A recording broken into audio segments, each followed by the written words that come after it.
tu souhaites aller plus loin dans les contenus que je propose et en tirer un maximum de bénéfices, je t'invite à aller cliquer sur le premier lien dans la description du podcast pour aller voir le guide de contenu BDO que je propose, qui est un Google Sheet qui regroupe tous les contenus de A à Z que je propose à la fois sur les podcasts, sur Instagram, sur YouTube, etc. et qui te permet de retrouver facilement les sujets qui t'intéressent et de gagner un temps fou pour pouvoir améliorer ton alimentation pour ton sport.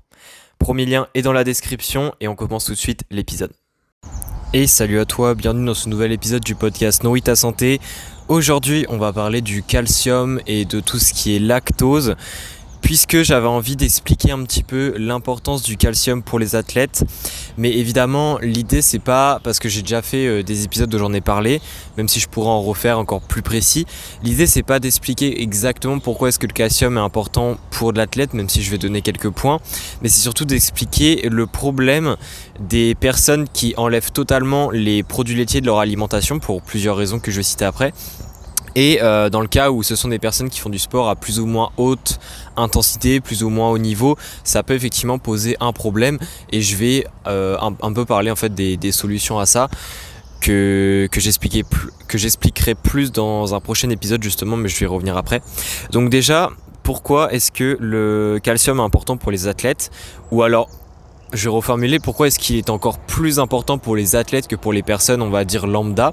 Eh bien, le calcium, il a plusieurs rôles dans le corps. Il a un rôle lié aux os, il a un rôle aussi lié à la contraction musculaire. Et c'est justement, en fait, déjà ces deux points-là, donc les os et les muscles, ce sont des facteurs importants chez l'athlète pour aussi bien la performance, mais aussi pour la longévité, si je le prononce bien,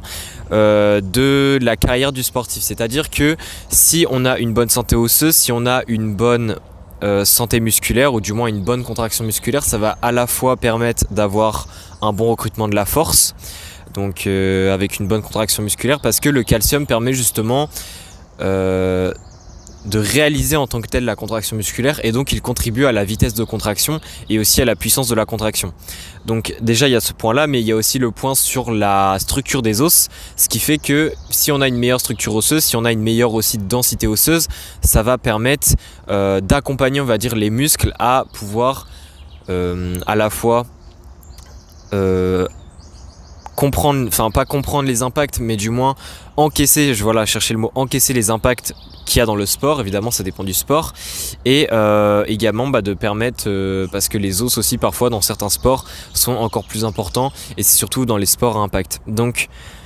ces deux points-là font déjà que l'athlète, s'il a une bonne santé osseuse, ça va permettre sa longévité, je vais y arriver, parce que ça va éviter les fractures, ça va éviter les problèmes aux ligaments, etc. Et au niveau des os, ça va également éviter à la fois les tendinites, parce que évidemment, plus on est fort, plus on arrive à recruter nos muscles, et moins on est confronté à une sursollicitation des muscles, et donc à des problèmes par exemple de tendinite, à d'autres comme des claquages, etc.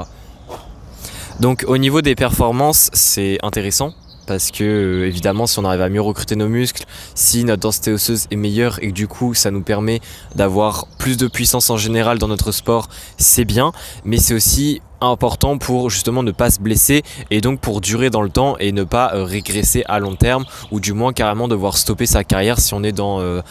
du sport de assez haut niveau, et que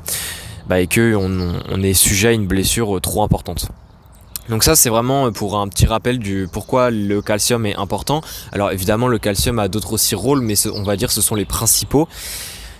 Et justement les athlètes ou les personnes peuvent être amenés à enlever les produits laitiers de leur alimentation pour plusieurs raisons. Il y a déjà une première raison, c'est tout simplement le régime vegan. Alors ici je vais pas forcément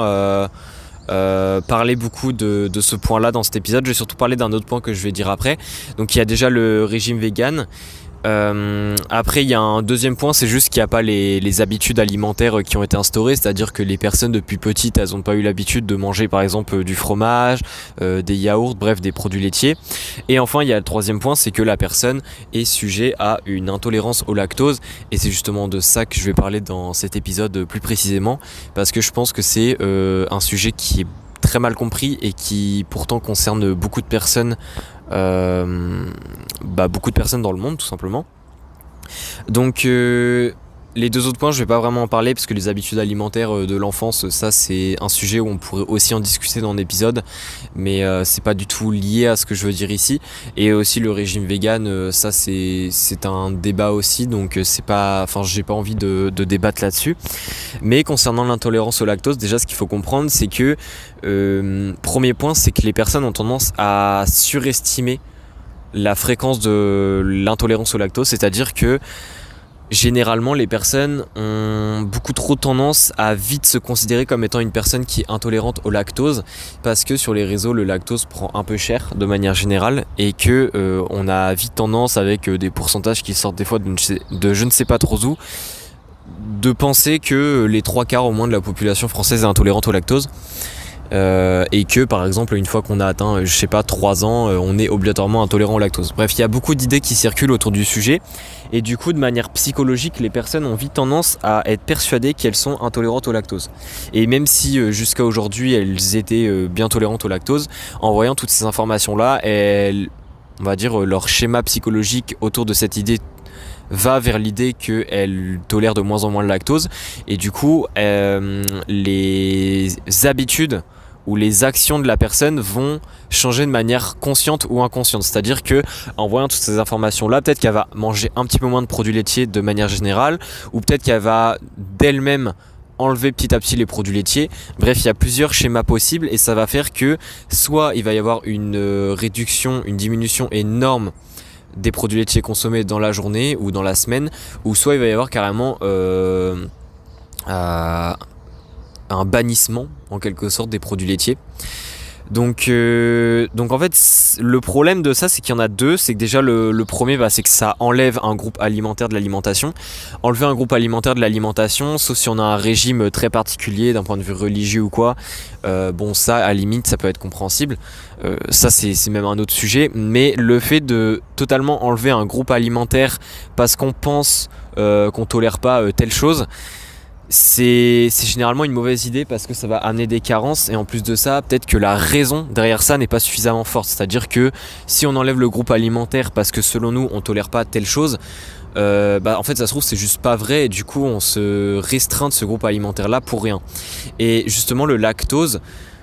c'est beaucoup un effet nocebo qui est chez les gens, et c'est surtout une mauvaise compréhension de la consommation des produits laitiers. C'est-à-dire que déjà il y a le premier fait que c'est l'effet nocebo, c'est-à-dire que en voyant toutes les informations négatives sur le lactose, on pense qu'on ne le tolère pas, et du coup on s'ancre tellement cette idée dans la tête que quand on mange les produits laitiers, notre cerveau va faire en quelque sorte que on tolère moins bien les produits laitiers, et du coup on a encore plus cette mauvaise image des produits laitiers, et ça vient encore plus affirmer ce qu'on pensait. Donc du coup on va petit à petit enlever les produits laitiers. Et le deuxième point, c'est que on a une mauvaise consommation des produits laitiers, c'est-à-dire que on n'arrive pas à comprendre en fait pourquoi est-ce que les produits laitiers peuvent nous poser des problèmes de digestion, et on n'a pas justement les solutions pour pallier ça, et pour justement continuer à consommer des produits laitiers tout en profitant de leurs bénéfices en fait, tout simplement, et sans avoir de problème de digestion.